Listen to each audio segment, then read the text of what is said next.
Greetings, and welcome to Beatle Stuffology, where two old friends sit around and talk BS, Beatle stuff, on a track-by-track basis, pretty much for the sake of it. My name is JG McQuarrie, and I'm here with my co-host, Andrew Deacon. Say hi, Andrew. Hello, JG. How the devil are you? Well, I'm doing all right, but you know what? I could do with a little help. Right, okay. I think you've been listening to the Big Beatles sort out a bit too much recently. That's exactly the kind of twee intro they do to every single song. Distressing, isn't it? Congratulations, well done. And hello, boys, if you're listening, do let us know. Feel free. Well, okay, you've obviously given away the fact that this week we are going to be talking about the mega giant blockbusting super fantastic amazing wonderful behemoth that is the song Help. And we should remind you, dear listener, that at some point we will also get on to talking about the not very good and ever so slightly racist film Help at some point as well.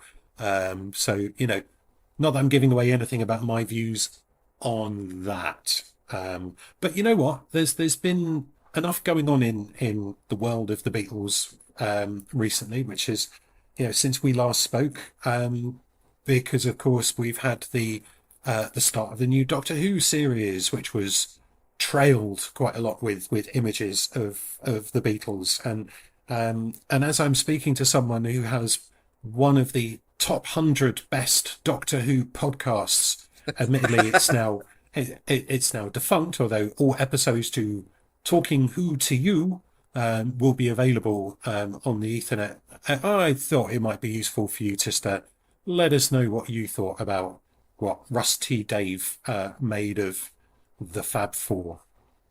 It was all right. Okay, good. And actually, I share the same opinion. I thought it was perfectly fine and a lot of fun, and I love the little Shakespearean reference at the end as well, with a little jig at the end. I thought it was quite funny. And I don't watch Doctor Who. I don't dislike it. I just not the target audience anymore. Being an adult. So I thought it was an awful lot of fun.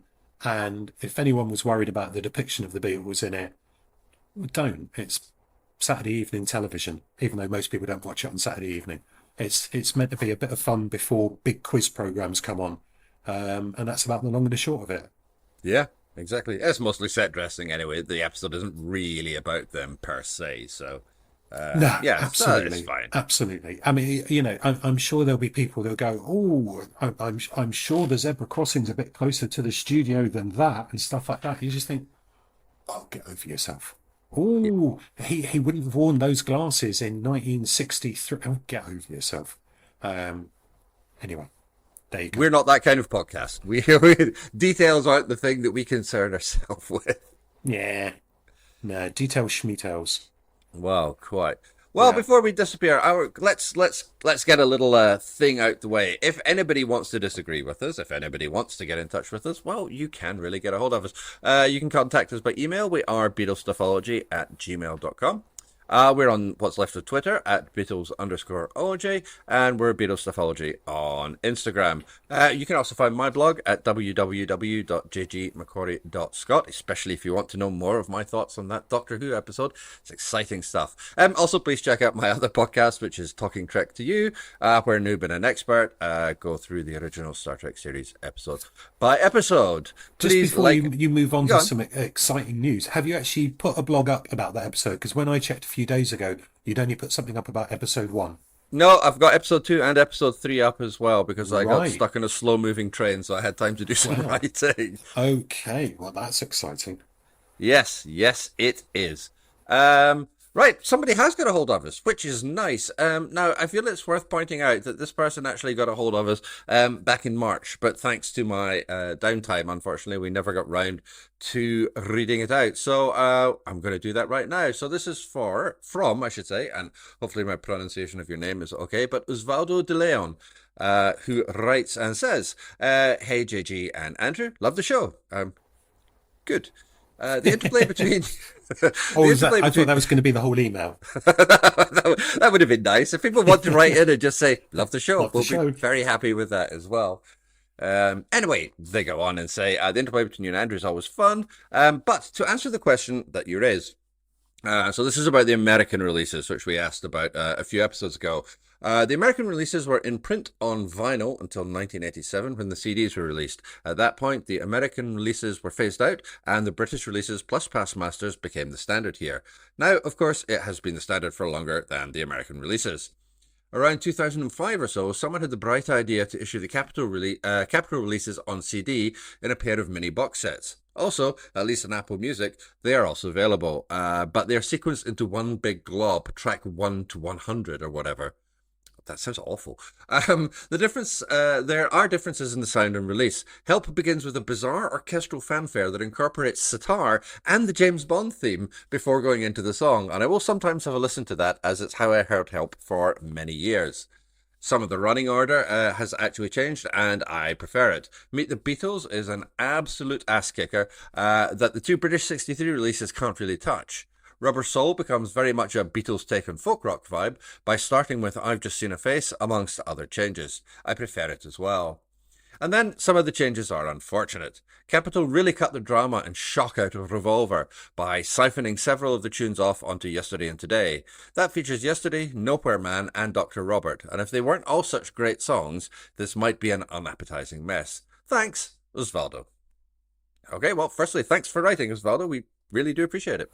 I wonder if it's one of those situations where it's, in some cases, it's, if it's what you grew up with, if it was what you were used to, if that was the release that you were introduced to, that's the one that you then sort of perhaps appreciate a little bit more. I think there's also a snob value from us Brits.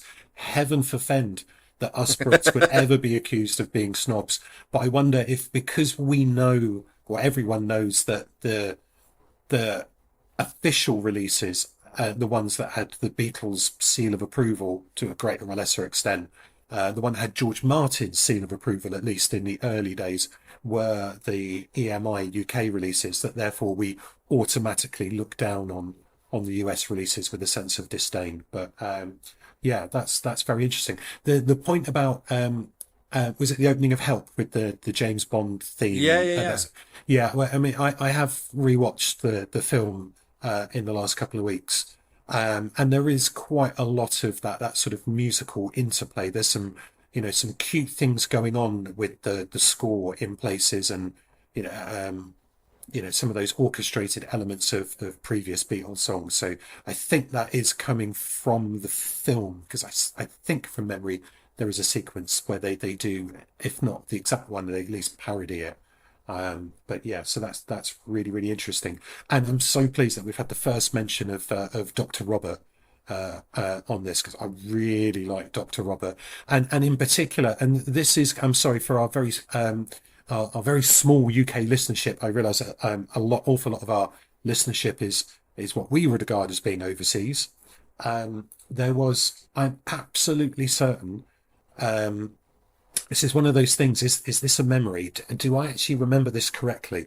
There was an episode of, I think, Friday night UK chat show, entertainment show from the 80s, hosted by Jonathan Ross, called The Last Resort, that I'm pretty sure that one week was set in someone's house. They actually took the whole thing to someone's house, and in that they had Dr. Robert from the Blow Monkeys, 80s British band, playing the song Dr. Robert.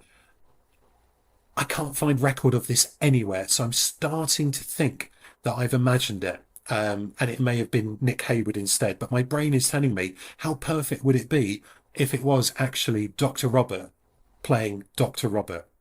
So, British listeners, if you've got any knowledge of that, if you're old enough and weird enough to remember that kind of crap, please do contact us on all the previous things that JG mentioned about half an hour ago.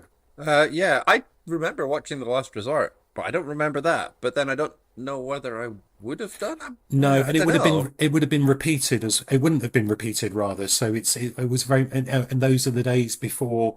Well, I mean, we would have had VHS, but it's not likely that someone would have recorded that. So it may be that I'm misremembering slightly. Yeah, I've got this really annoying feeling it was probably Nick Hayward, in which case that version is available. But I stand by it. Come on, Dr. Robert, do Dr. Robert. Well, hard to argue with that. Good, lovely. Yeah, thanks again, Osvaldo. Really appreciate you taking the time to write in. I'm going to try and remember to put some time aside to actually listen to the American releases so that I have some form of opinion on them, but I haven't done that yet. Okay. Lovely. Let's move on. What do you want me to do? Set a diary reminder for you? You were very Ideally, much yes, because there's setting a absolutely fuck target all for chance of yourself me there. doing it. All Okay, right, 10 minutes good. in, let's start talking about what we're meant to be talking about, All maybe. right, what do you think of Help? That's all right, isn't it?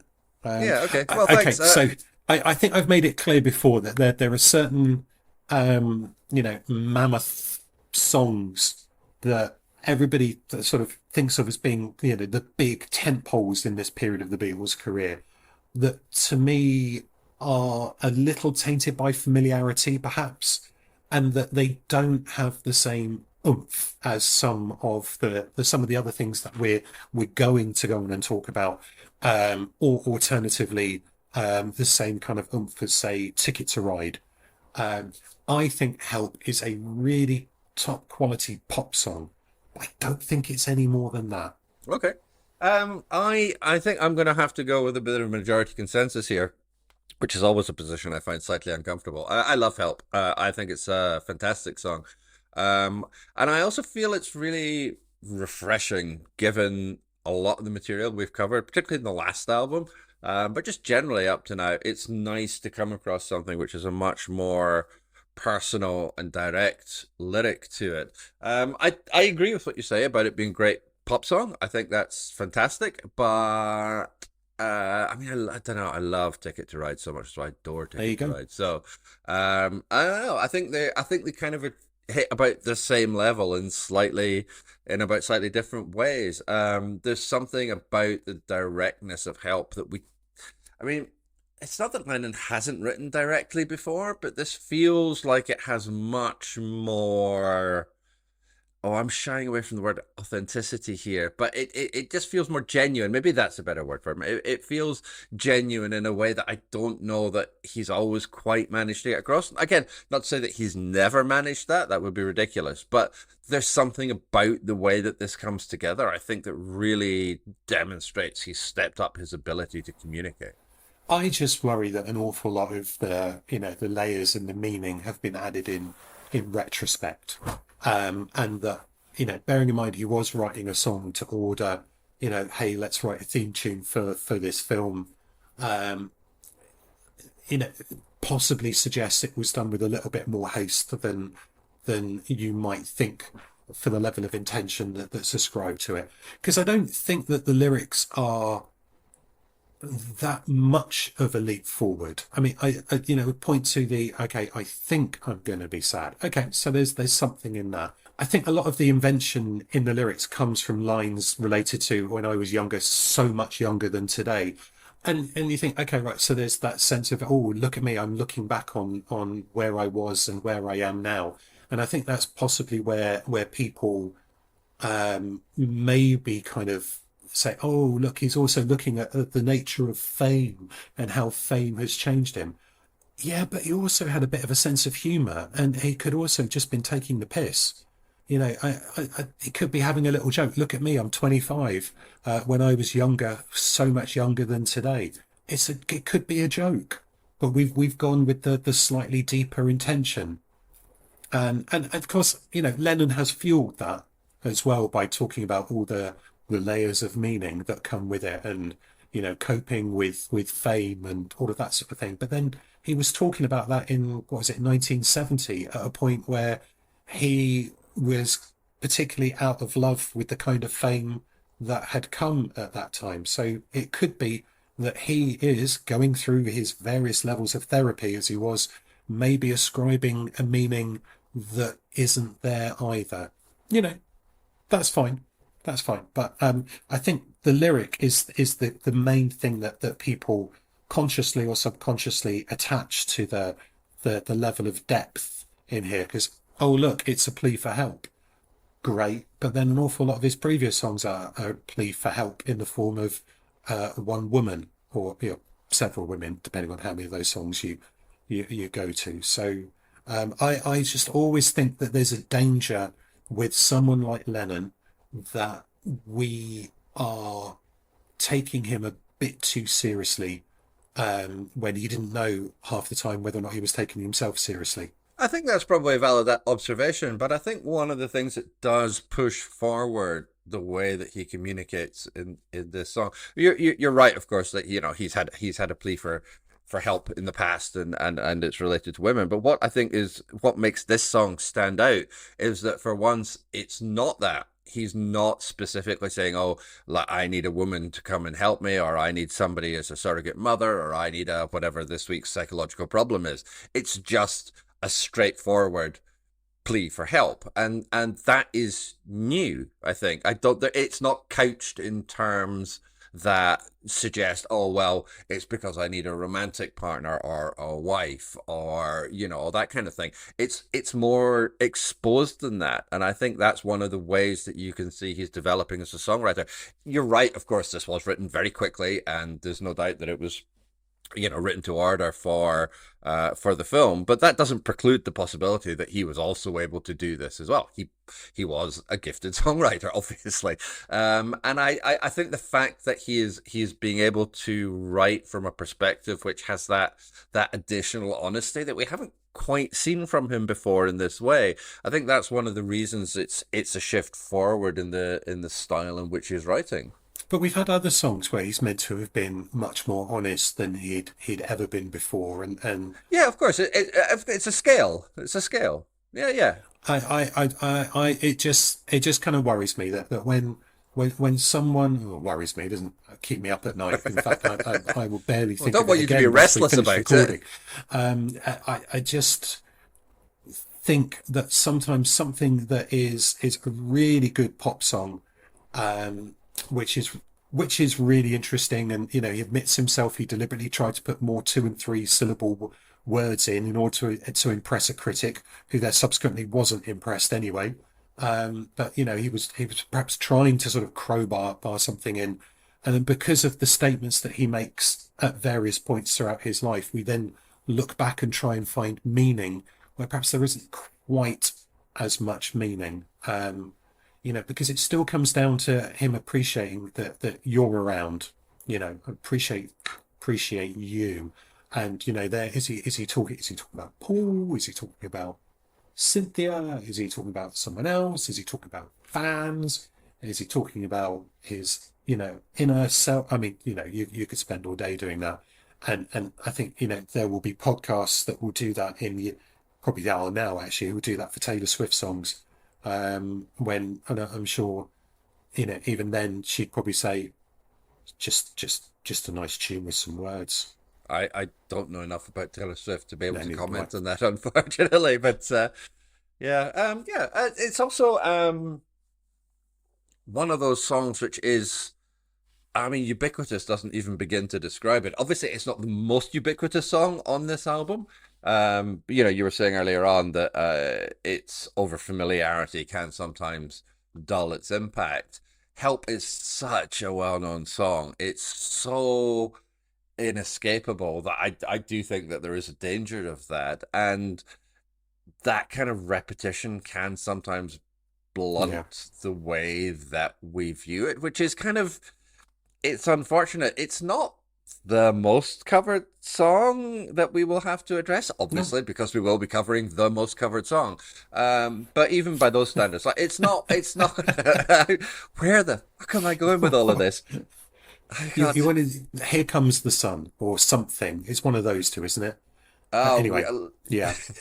Anyway, anyway, but it could have been a little bit more specific. So what you're ruling out that the most covered song is one that they've already released. well, There, yeah. Um, spoiler. Um, Indeed, but it's not. It's not this song, I should say, is not one which is as widely covered as one maybe might expect, given the ubiquity of the song. yes, thank you. Right, okay. That's, I just look, help. I, I, I think it's one of those songs that works as an overall package. I think that's fine. I think if you look at it too closely, once again, it becomes a little bit untidy. I mean, there are some really good things about it. I think Ringo's got some nice bits going on. Hmm. Um, and once you get into the chorus, I think, the bass is chugging along pretty nicely. I think it's a bit plodding in the verse, but then maybe that's the nature of the difference between a verse and a chorus, and having a jump from something a bit more straightforward into something perhaps a little bit more melodic. But actually, I think the thing that I find a little bit odd about it is that as a song, it doesn't really go anywhere. And okay, so I know that that's a little bit weird, but I guess if you sort of follow my logic that we have an opening which is different from everything else, and we go verse chorus, and then they decide, right, now we'll do something different. Oh, what should we do? Should we put in a middle eight? Shall we put in instrumental break, drum fill, guitar solo? No, what we'll do is we'll do the verse again, but we'll do it slower, and then halfway through we'll pick up the pace again, and then we'll finish, and then maybe we'll have a little something at the end to come to a climax. And I think that's the giveaway for me, that perhaps it was an idea that was really good, but they weren't quite sure how to take it to that very next level. And that's one of the things for me that marks it out as merely being a very good song, as opposed to one of those top tier songs. The fact that they got so far going, this is it, this is great. We don't really know what to do with this bit. Or we won't do any of that. We'll just do a slowed down version of the verse instead. Okay, so two things. Firstly, I am going to pull you up in the bass line. The bass line is great. It's a really jaunty bass line during the verses. It is not plodding at all. It just Particularly feels if like you, a dum dum dum dum but like that bit. but it doesn't. It goes dum dum dum dum dum. It's got this really jaunty kind of thing. It kind of gets muddied in the mix, but if you either hear it played or if you hear it isolated, it isn't at all. It's this Okay, I have really not done an it's isolated version, so okay. no, it's a really good bass line. McCartney's doing really amazing work here, and he deserves a lot of credit. And that descending doom doom doom as help me if you can. I'm feeling down. It's like that's again such a great hook in this But song. that's fine. That's the chorus. That's what Yeah, I yeah, was yeah, talking about. absolutely. It But becomes the alive in the whole chorus. the whole thing, it's a really, really great bass line. I think it's fairly underappreciated as a McCartney bass line, but Descent. I'm gonna have to disagree with you on that one. Okay. As for what was the other thing you said? I can't remember now. As for the structure of it, I suspect that that's probably a feature of the speed with which it's written. That it doesn't really have the instrumental break. It doesn't have a middle eight or something like that. But then there are so many great Beatles songs that's true of. But She Loves You doesn't either. Ticket to Ride doesn't. Ticket to Ride just it doesn't even it has a versy chorus and then it has the don't know why I tried so hard bit, but that's it. It also it doesn't have that kind of developed structure. It's very horizontal. But that bit Um, does give it, in my view, well, of course it's my view, I'm saying it, it does give it a little bit of difference, a little bit of roughness, yeah. as does the coda. And yeah, fair enough. I mean, we're not going to change each other's view on this, but I just think that for all of those other songs where they've sort of sat down and thought, right, okay, or what this needs is a middle eight, or what this needs here is this, that, and the other. Well, I don't know. I've not looked at McDonald. I've not read any sort of stories about them in the studio, but I mean, it would be interesting to know why they made this decision, bearing in mind that a lot of the other songs were also written and recorded quite quickly.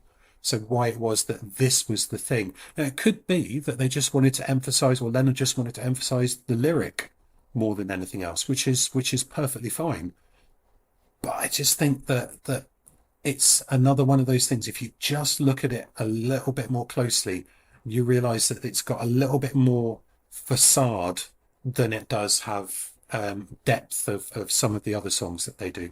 Yeah, I mean, like you said, it is definitely a more poppy song than something Yeah, like "Ticket to Ride," and I think "Ticket to Ride" also benefits from so much good work from Ringo, who's really the star of that track for me. And here, the drumming is great, but it's Ringo's doing pop drumming. He's doing yeah. really great Beatles drumming. Like, there's nothing to criticize, but he's a little bit more inventive on Ticket to Ride. I think that would certainly be a fair comment. There you go. Oh, I think his crashing cymbals at the start are pretty good. I mean, we've got to give him that. Oh yeah. There is a little bit of drama to the start. And right, okay, right. I'm going to come across as really, really moany on this. There's No. and in the last episode, we've obviously talked about the different kind of harmonies that they do, or I suppose vocals, counter melodies, so on and so forth. And you've got two examples of that here. With George and Paul doing the help as together, as that sort of combined voice. I'm not a huge fan of that sound of their voices coming together like that in that way, as a sort of an additional vocal against John's opening. However, when you get into the counter melody, I think it works a lot better. I don't know. There's just something about the combination of them singing at various points in here that just sounds a little bit too choral for my liking, and soft and a little bit weedy. Once we get into the verse, and we're doing that kind of descending counter melody, or a little the advanced melody, the sort of the here's what he's going to sing in a second. That I like. Just that sort of help at the start. It just yeah, kind of throws me out of it. Yeah, I like the start of it. I think drama is exactly the right word for it. It feels like it's got a real kind of punch. It starts exactly how you would want an album to start. It's got the drama, it's got the I hesitate to use the word visibility, but it's a very visible kind of start to the thing. Like the idea that this was written Hmm. as a start to a movie, as a movie theme, also does allow it to be a perfect start to an album. It grabs you by the balls. It Yeah, doesn't mess around, yeah. and that's fine. That's exactly what it's designed to do, and I think it achieves that goal remarkably well. It's just another way in which they're not resting on their laurels, but they are clearly thinking about how they want to start and finish these songs. Mm. It's sort of up there with obviously things like a hard day's night, or I feel fine. And okay, right, well let's come up with something a little bit different. So there's that ingenuity that's going on. But remember, Beatles fans, it's okay not to like everything as much as other people do. That's fine. Yeah, yeah, absolutely. How do you feel about the ending then? Because if the beginning doesn't quite grab you and those choral harmonies aren't working, you've got pretty much the same as well. The song finishes on an A6. I'm not going to say much about kind of music this time out, but it finishes on that kind of slightly not atonal. I can't think of what the right word is for it now, but it finishes on that, yeah, A6 with ooh. I How don't does mind that that. side work I on it? like that. If it feels a little kind of bluesy Yeah. almost. And I can't, I think the success of that is that I cannot picture how else you would finish that song. And I think that's where it really, really works. If you get to the point where you go, yep, that bit's perfect, then I think that's great. But that I don't mind. I think because it's something that's a little different to what's come before as well. So Hmm. again, it shows that there is that level of invention, there is that level of thought, and because there's the level of thought and invention at the start and at the end, it just makes me wonder what happened to the middle. Nothing. It's great. But that's just one of those things that we're going to have a slight disagreement on, I That's guess. fine. That's fine. I mean, it's still. I have to emphasize. I know. In my head, I'm sounding really, really negative. It's still a flipping great tune, um, but it's just. I don't think it quite matches in in my view. Redundant. That's such a redundant phrase. It doesn't quite hold up with the top tier stuff, which is okay. Maybe I'm just in a weird mood because obviously, dear overseas listener, by the time this comes out, it will be. I mean, we're recording on the 25th of May, but this probably is going to come out until the 6th of July, possibly. or maybe even a week after. But whichever way, the chances are that we will have a new government by then. So I think I'm just in this period of stasis where I'm sort of, on tenterhooks because I'm just desperate for dear old England, Scotland, Ireland, and Northern Wales. The whale. Yeah. The Republic of Wales and Northern, anyway, United Kingdom to make the right decision. Yeah. Yeah. So I think everything's just a bit kind of bit tetchy at the moment. Knowing that we've got 6 weeks of this election campaign to go. Um, yeah, that's a weird one. At Yeah, least it's only 6 weeks. that's true. America, take that. 6 weeks. That's all we've got. Um, yeah, yeah. Please. By the way, Right. can I do an aside at this point? Well, yeah, We I think can you we have. can we can call this an intermission, and we'll get back to some things to do with the song in a moment. A few weeks ago, the Guardian sometimes puts out for questions for someone they're going to interview, so readers' questions. A few weeks ago, they said they'd be interviewing Jane Asher, and so the questions that were put in, a lot of them were thoroughly predictable. And I was looking at the questions thinking, she's not going to answer those. She's not going to answer those. She's not going to answer those. It's a lot of people wanted to ask Beatles related questions. And of course, very, very sensibly, the journalist that then chose the questions only put what, well, I'm assuming that they, rather than say, here are all the questions, which one do you want to answer? They sort of said, look, these are the questions from the readers that we've selected, knowing full well that she clearly wasn't going to answer anything about the Beatles. But they did ask her one that was sort of linked to in terms of how she coped with fame at that time, and it mentioned the Beatles, and so that's fine. And of course, she didn't say anything. She's not going to say anything. That's fine. But I just I was kind of reminded of that when sort of talking about how much people, how highly people think of a song like Help, and that people are. I think people do kind of get a little bit like the bit between their teeth and perhaps don't always take a step back and think about things because people just want to ask her about that, even though maybe they don't know they're not going to get an answer. Just like there were lots of people that turned up or rather the Beatles Museum do this. They tweet a lot about celebrities that turn up, and a couple of weeks ago they had what's their Natalie Portman, who's filming in the area, turn up, and her publicity team didn't want to have a photograph taken. It was just visiting while she was filming nearby, something to do. So they posted a picture, a publicity shot of her saying Natalie Portman was here, but wouldn't let us use her picture. So here's a picture of Natalie Portman. And you think you don't quite get it, do you? You Yeah, don't point quite point get very it. thoroughly missed there. Yeah. And just as okay, can I be slightly controversial for a second? I think you can.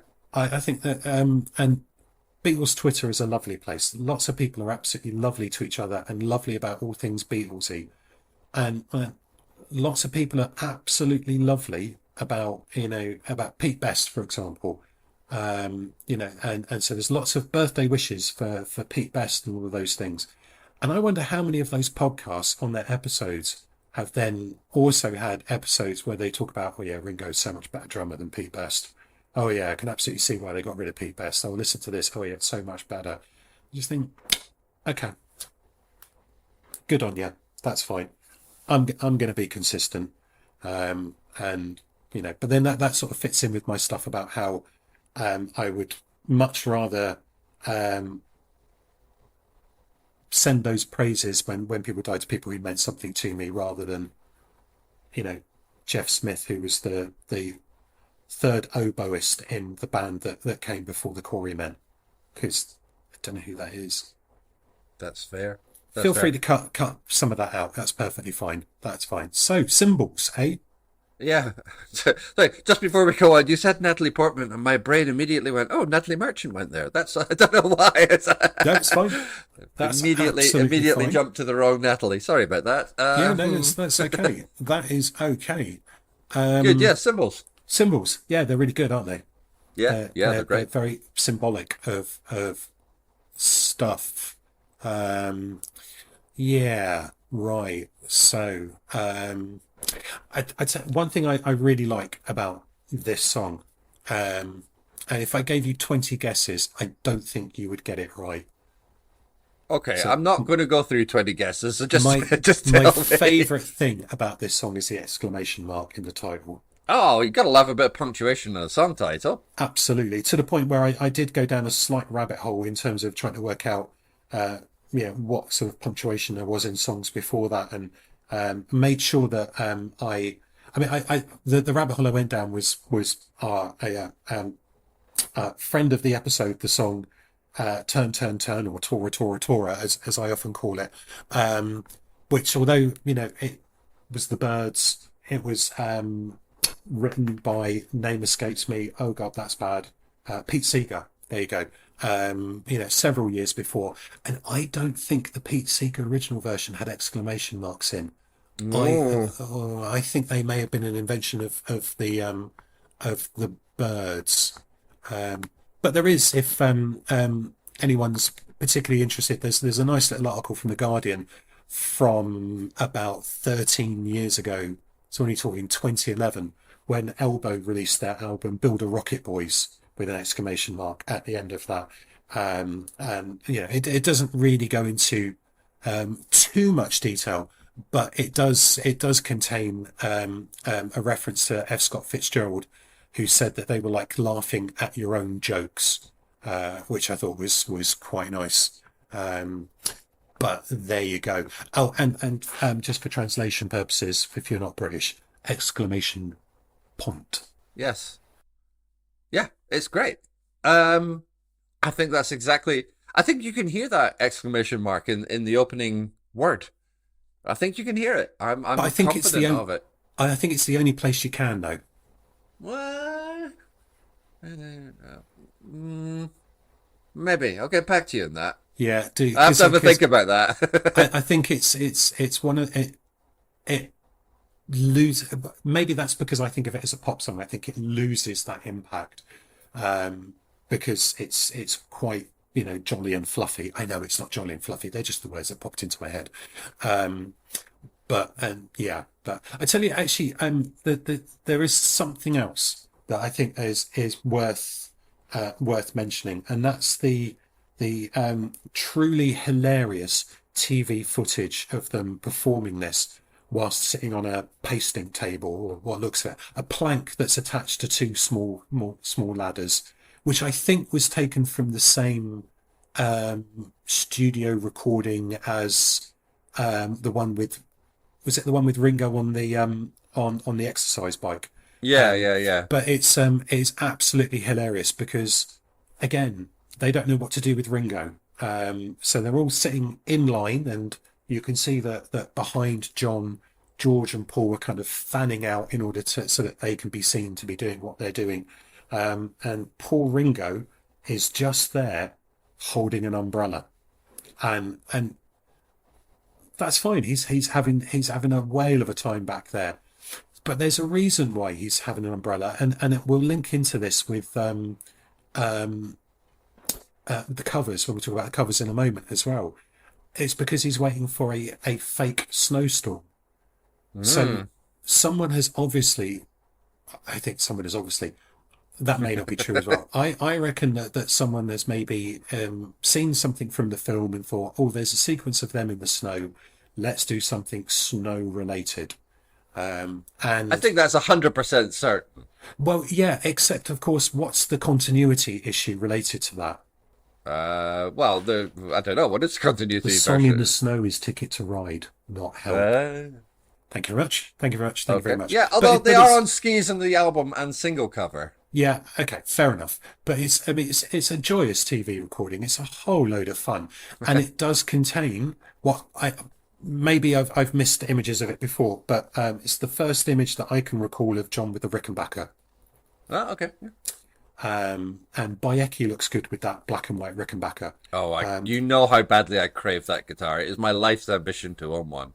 Even though in other performances of this song you see him playing an acoustic guitar, but let's not get picky or anything. But yeah, black and white Rickenbacker, and if nothing else, black and white Rickenbacker is just a lovely thing to say. It really is. It's lovely. Yeah, no, I crave one more than almost any other thing I can think of. I would die to just own one. Anyway, that's beside the point. Almost any other thing. Oh, man. Almost any Okay, other thing. okay. I'm sure Oh, I this can is on a think of something postcard then. else. Sorry, yeah, Yeah. yeah. Yeah. W128QT. Right, cover versions. Well, the link I'll make to the snow and the Ticket to Ride Help debacle is the is it the Red Nose Day cover Yeah, from yeah, the Bananarama. late 80s, maybe early 90s No, in the late 80s. UK, the Bananarama cover that has French and Saunders and I've forgotten her name, Kathy Burke, Kathy Burke, yeah. doing it, which yeah, in the video does include some scenes of them in the outfits from the Ticket to Ride clip from the film Help, which is fine. It's perfectly okay. I'm pretty sure it's from Bananarama's Stock Aitken and Waterman period. So It's it's very 1989, if that helps yeah, so it any. will be, yeah. So Yeah. it's very slickly produced. And I had a memory of it being a little bit, I'm not going to say funnier, but I That's thought, exactly how I'm going to phrase it. So, okay, but I just had this memory that when going, oh yeah, Banana Rama singing "Help Me If You Can, I'm Feeling Down," that then French Saunders and Kathy Burke would do a much more kind of louder and more forward down down than they do, but it's a lot softer than that on there. So yeah. I think that's another case of me remembering an attempted joke that wasn't actually there. Yeah, I also remember it being funny, which it isn't particularly, which is a bit of a short, well, maybe it's not really a shortfall for something for comic relief. I suppose they don't have to be funny. No, Um, but no, it's okay. It's not it's like if you remove the context of it being for like charity, it's a slick but relatively yeah, unremarkable cover version. yeah. The It's pretty video helps. unbreakable, isn't it? It's a pretty unbreakable song. Yeah. The video helps a bit. It's a bit funnier seeing them sort of Yeah, flouncing around, yeah, or with the band and a few muscle Marys in the background, and yeah. that's all fine. But it doesn't. It's relatively unspectacular, but they don't. Nobody disgraces themselves either. Stick that on the poster. Nobody disgraces themselves. Look, one of these days, somebody will use that as a pull quote, and I'll be a very very happy person. Absolutely, absolutely. Did you go diving into the covers? I did a couple, yeah. There's a Tina Turner cover, which is from the Private Dancer sessions. It is as we were discussing just before we started recording. It's not on the American release, but it's on the international release, and it's exactly how you would imagine a mid 80s Tina Turner cover of Help sounding. It's very very overproduced. It sounds a bit like What's Love Got to Do with It, and yeah, Private Dancer and all those kind of songs. It's all Okay. right. It's again, it's kind of bulletproof. This song, it's not a great fit for her voice, but it's also not terrible. It's yeah, it's slick 80s production. It's not a million miles away from the Bananarama one. Honestly, it's just a little less high energy. Right. It's fine. I was going to ask whether or not they stuck to the same tempo. No, it's a wee bit slower, and Okay. obviously slower than the Beatles version as well. Yeah. Okay. I mean, I really have trouble picturing that. And well, it's just because With of good the cause. because of the whole, the tempo of What's Love Got to Do with It and Private Dancer. It's not necessarily the most rollickingly up tempo. Um, yeah, I mean, perfectly effective. And I'm just trying to remember. I remember um, knowing someone who owned a copy of that album, but I can't for the life of me remember who it was. Because I can certainly remember having a look through the sleeve notes for it and being surprised by, people like Mark Knopfler being involved, and Martin Ware from Heaven 17 as well. Hmm. So yeah, interesting one, interesting. But then yeah, that's fine. Tina Turner, tick. Um, yeah, it's weird the way the brain jumps around. I'm just sort of reminded of the fact that um, What's Love got to do with it was on the rerun of Top of the Pops that was on last night, and on a different episode of Top of the Pops were Black Sabbath. And it's really weird to think of Black Sabbath as being in the studio for Top of the Pops, especially because Mr. Osborne in that performance really looked like he was playing the Boris Johnson role, which was odd. So I now can't help but think of Ozzy Osbourne and Boris Johnson as being the same person. It's kind of therapeutic, really. Hmm. Whereas I was going to say you have my deepest sympathies, but whatever works Yeah, for you. yeah, it's fine. I've been doing a little kind of reading about country music and any country influences that the Beatles might have had, and I've kind of came across sort of a bluegrass country band from the 60s, maybe the 50s as well. But anyway, the Charles River Valley Boys that are worth looking up, and they did an album of Beatles covers, including Help, and it's not bad. It's quite affecting, and it's nice to hear someone having a go at doing something a little bit different, putting some extra intonation into the singing. And whilst Lennon does, in fairness, I suppose it contradicts what I said earlier. It kind of sounds like he means this a lot more than some of the other songs he's written. There's a lot of sort of depth and meaning to this version as well. So I definitely would encourage people to seek that one out, and to have a little listen, because I mean, it's the kind of thing that about 10 years ago, when Hayseed Dixie came to prominence, that everyone was going, oh, this is really kind of cool in a let's drink craft beer and stroke our goatee kind of way. Um, Whereas now it's like, oh God, right, okay, it's just another version of the White Flowers Pops. But this actually seems to have a little bit of heart to it, which is quite endearing. Do they take the tempo slower as well? It Is is, it a yeah, more yeah. restrained version of It it? is a more restrained version, yeah, yeah. Which I think does add an element of sensitivity to it, Yeah. which again is something that Lennon acknowledges. I think he did talk about the fact that he would have preferred it to have been a slower version in order to make it a little bit more heartfelt. But there you go. Maybe his idea was borne out by and I love to stop saying it. It's up there for me with Black and White Rickenbacker, Charles River Valley Boys. I think it has a nice. Yeah, you have to sort of take each word and really pronounce it. You can't run it into one, so you have to say it very deliberately. Charles River Valley Boys. Lovely. Yeah, I'll have to check that out. I haven't heard that cover version, I must admit. So yeah, I'll definitely check it out. Okay, so it sounds like we're heading towards some sort of hearty conclusion there, old mate. Well, that's right, my old mucker. It does. I suppose that means we have to give this a score. Yeah.